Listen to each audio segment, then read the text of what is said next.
Robinson. A favorable schedule could help Chicago as we turn to 2014. But if you watch the Bulls of late, you've seen them scoring in the 70s at times because they are dead last in points per game. They're shooting 42%.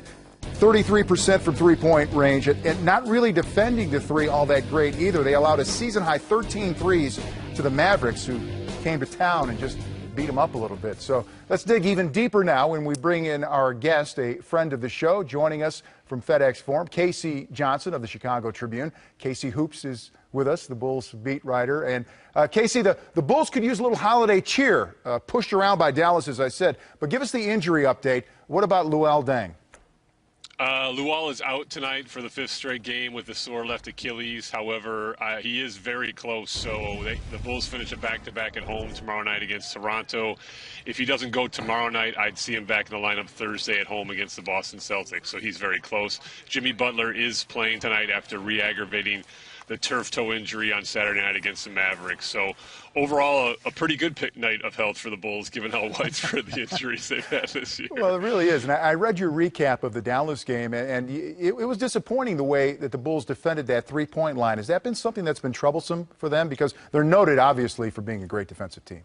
Teams have shot a high percentage against them all year, and then there's been 3 or 4 teams that have just exploded for, double-digit three-pointers. Detroit Pistons also had 12 three-pointers against them. Mavericks had 13. So as far as the amount of makes they've allowed, they're kind of in their normal realm for that. But the percentage of the opponent is shooting against them from the three-point line has been very poor all season, and it's something that you don't really expect from a Tom Thibodeau coach team. Casey, offensively, the Chicago Bulls, we know they've struggled, and no Derrick Rose, no Luol Deng, but recently Taj Gibson has showed some glimpses of being able to be a guy coming off the bench and can kind of give them some punch on the offensive end. Is he healthy, and do you think Coach Thibodeau has started to put the basketball in his hand a little bit more? Yeah, it's funny because when you guys were going over the Bulls' offensive numbers before I came on, I could feel my eyes starting to bleed. I had to watch all those games. But, no, Taj has been a bright spot consistently all season, and that comes on the heels of last season when he was a little bit more inconsistent for the first time in his career after signing that 4-year extension. He's never been a guy who's been great at creating his own shot, and once he puts on the floor, sometimes he can get into trouble, but he's had a real nice he's getting really good deep post position consistently this season, and he's had a nice spin move that he's been countering defenses with. So they have looked to get him the ball inside more, and it's not just all putbacks with him this year. He's actually developed a couple moves inside. So he's been one of the few offensive consistencies for this team all season. Well, KC, you follow this team, you're up close to it. And last year when guys went down, the favorite theme was next man up, next man get ready to play. But now when you look at that bench, you don't see the Bellinelli, you don't see Nate Robinson. Is there enough energy, enough talent on that bench for the next man to step up?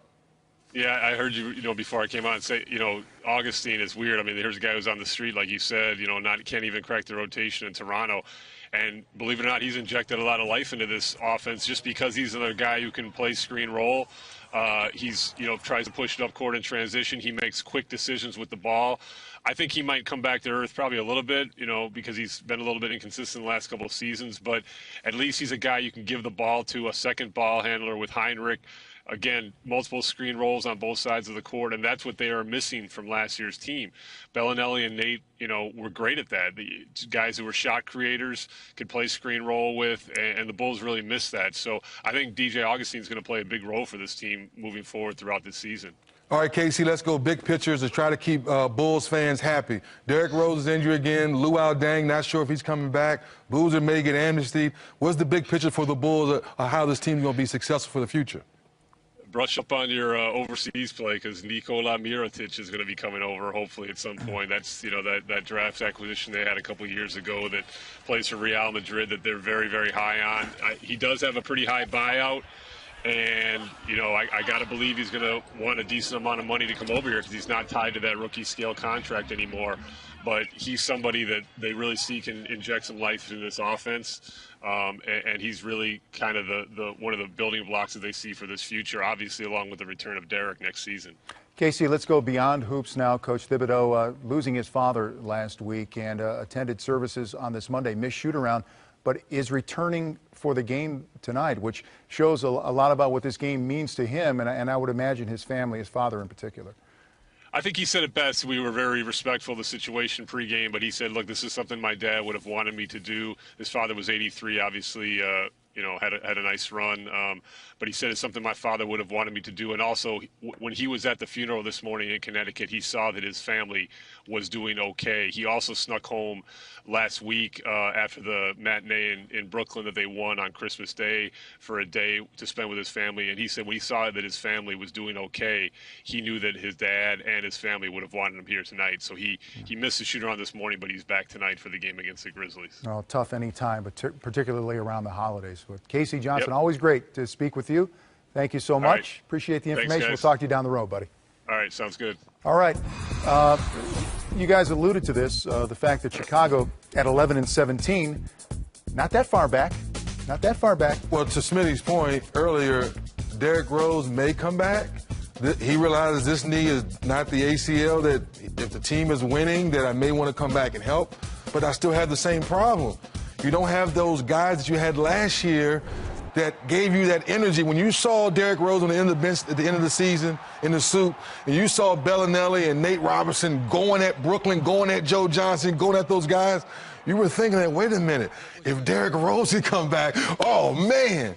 But I'm not sure Dunleavy, DJ Augustine, I'm not sure those guys can bring that same firepower those guys bought last year to say to Derrick Rose, we're going to hold down the fort.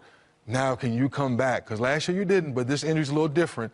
But if you get healthier and we're still fighting for 8 or 7, please come back. Now things get more interesting for Chicago. Well, that is interesting overall, too, because, Smitty, how does that factor into the mentality of this next man up thing? We're going to grind through no matter what. I know we're hurting, but we're going to fight because that's how we are. Well, DZ hit it best. 3D hit it best. I mean, this is not as a talented roster coming off the bench and guys that can step up. The only part is I give a pass to Chicago Bulls is I keep looking at this Eastern Conference and saying they're 11-17. If they can win 3 or 4 games, they could be moved up to 4th.